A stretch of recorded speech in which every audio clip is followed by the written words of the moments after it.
கொலோசியர் 1:20 சொல்கிறது, அவர் சிலுவையில் சிந்தின ரத்தம். அவர் சிலுவையில் சிந்தின ரத்தம். யோவான் 19:34 வாசிக்க கேட்போமா?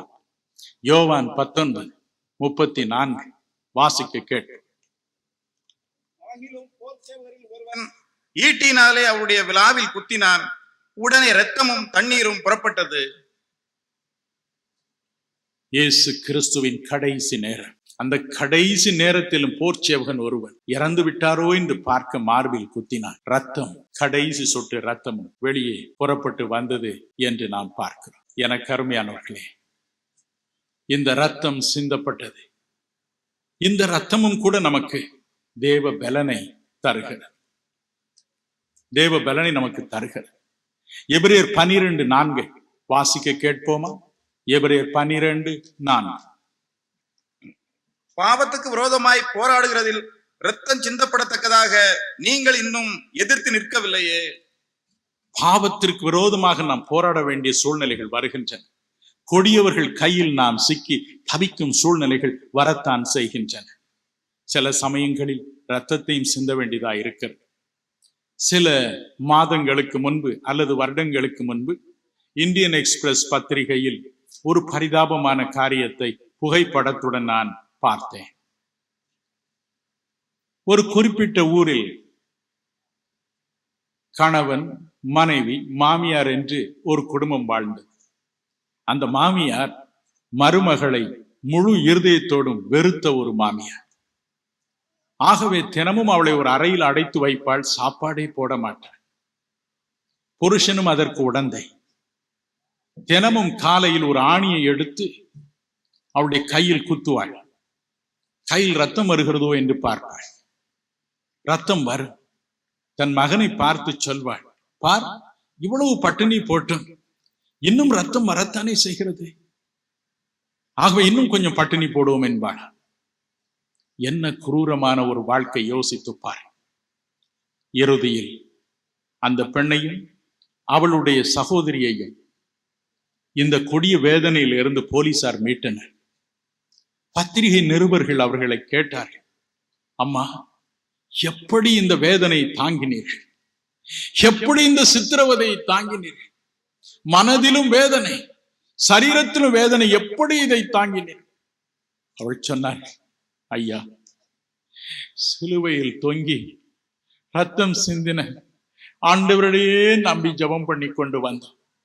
ஏதாவது ஒரு நாள் எங்களை காப்பாற்றுவார், ஏதாவது ஒரு நாள் எங்களை விடுவிப்பார் என்ற ஒரே நம்பிக்கையோடு ஜெபம் செய்து கொண்டே வந்தோம் என்று சொன்னார். எனக்கு அன்பானவர்களே, யோசித்து பாரு. ஒரே ஒரு நாள் ஒரு சின்ன குண்டூசி நம்முடைய கையில் குத்திவிட்டால் எப்படி துடிக்கிறோம்? தினமும் ஆணியினால் கீறப்பட்டு ரத்தத்தை சிந்தி பசியும் பட்டினியுமாக இருந்து அதிலும் பல்ல இறுக கடித்து கொண்டு ஒரு வார்த்தை தன் மாமியாரை பற்றி, கணவனை பற்றி பேசாமல் இருக்க வேண்டும் என்றால் அது தேவ பல. சிலுவையில் சிந்தின ரத்தம் நமக்கு தரும் தேவ பல. உள்ளத்தின் ஆழத்தில் இந்த பலனை தேவன் நமக்கு தருகிறார். எனக்கு அன்பானவர்களே, அதே சமயத்தில் மற்றொரு காரியத்தையும் கூட நாம் கவனிக்க வேண்டும். வேதம் சொல்லுகிறது, வெளிப்படுத்தின விசேஷம் 12:11, இயேசு கிறிஸ்துவின் இரத்தத்தினால் பிசாசை நாம் ஜெயிக்கிறோம், பிரச்சனைகளை வெல்கிறோம் என்று.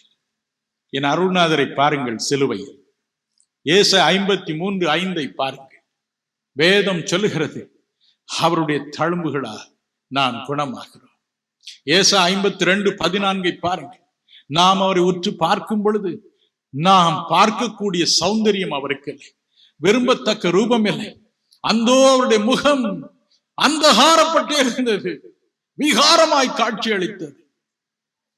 அந்த வேதனை நிறைந்த முகத்தில் இருந்து சிந்தப்பட்ட ரத்தம் நமக்கு வாழ்க்கையில் வரும் பிரச்சனைகளுக்கு வெற்றியை தர. நான் என் தாய்க்கு ஒரே மகன், உயிரை போல என்னை வளர்த்தார். ஆனால் எனக்கு 20 வயதான பொழுதோ என் தாய்க்கு ஒரு கொடிய நோய் பிடித்தது.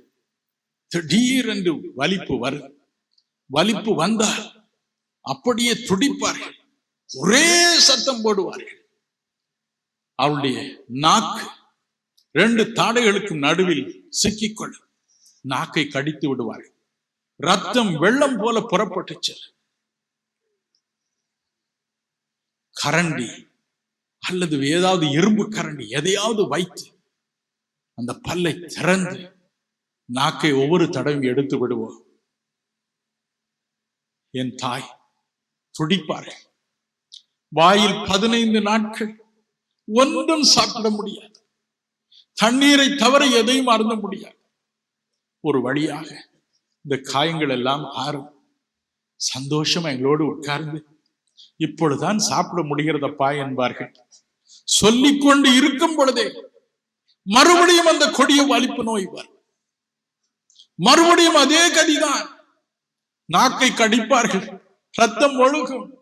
என் தகப்பனார் அழுவார், நான் ஒரு பக்கம் அழுவேன், கதறி அழுவார். இந்த துயர நிலைமையில் எத்தனையோ ஊழியர்கள் எங்கள் வீட்டிற்கு வந்தார்கள். எங்களோடு கூட உண்மையாய் கண்ணீர் வடித்து அழுவார்கள், புலம்புவார்கள். அதோடு கூட அருள்நாதரை நெருங்கி சேருவதற்கு எங்களுக்கு வழியும் சொல்லிக் கொடுத்தார். ஒரு நாள் என் தகப்பனார் அறையில் தனிமையா இருந்தார். என் தாய் உட்கார்ந்து இருந்தார். திடீரென்று அந்த வலிப்பு நோய் வந்தது. மறுபடியும் நாக்கை கடித்தார்கள். ரத்தம் புரண்டோடியது. என் தகப்பனாரின் மனம் அதிக வேதனைப்பட்டது. கண்ணீரோடு கதறினார். வானத்தை அண்ணாந்து பார்த்தார். ஆண்டவரை பார்த்து சொன்னார், ஆண்டவரே, சிலுவையில் நீர் எவ்வளவு ரத்தத்தை சிந்தினீர். இன்னும் என் மனைவியின் ரத்தம் சிந்தப்பட வேண்டுமா? எங்களுக்காகத்தான் நீர் ரத்தத்தை சிந்தினீர் என்று திரும்ப திரும்ப வேதம் சொல்கிறது. அதை நம்புகிறேன். நீர் சிந்திய ரத்தம் போதாதா? என் மனைவியும் இப்படி ரத்தம் சிந்த வேண்டுமா என்று கதறினார். அன்றோடு அந்த பிரச்சனை நின்றது. ஹல்லேலூயா.